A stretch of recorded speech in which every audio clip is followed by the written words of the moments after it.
বাবু বাবু রে বাবু রে, এই যে দেখ দেখ দেখ কত বড় একটা শোল মাছ ধরেছে। এই দেখ, এই দেখ দেখ কত বড় একটা, দেখ প্রায় 1 কেজির ওজনে দেখ শোল মাছ। এই দেখেলি, এই দেখেলি, দেখছো কত বড়।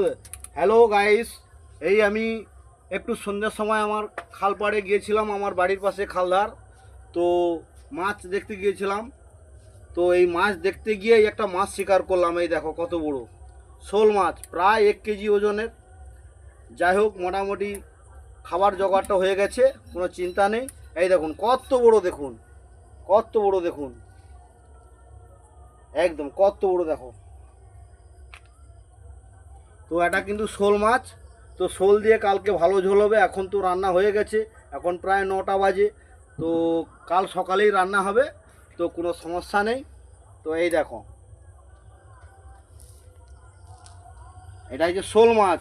তো তোমাদের কি মাছ বলে এটাকে একটু কমেন্ট করে জানাবে দিদিভাইরা এবং দাদাভাইরা। এটা কি মাছ বলে? এটা আমার এখানে শোল মাছ বলে। তো তোমাদের ওখানে কি মাছ বলে একটু কমেন্ট করে জানাবে। এই দেখো পুরো জ্যান্ত আছে। বাবু লাইটটা সরাও।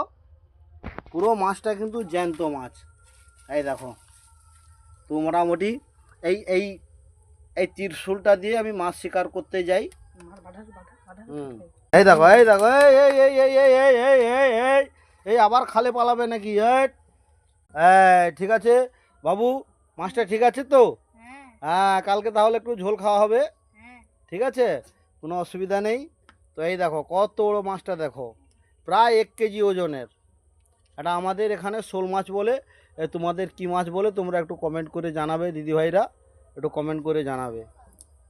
ও ঠিক আছে, টক হলেও খুব ভালো, হালকা টক হবে, ঝোল না খেলেও টক হলেও কোনো সমস্যা নেই, ঠিক আছে। ওই আম দিয়ে টক হবে।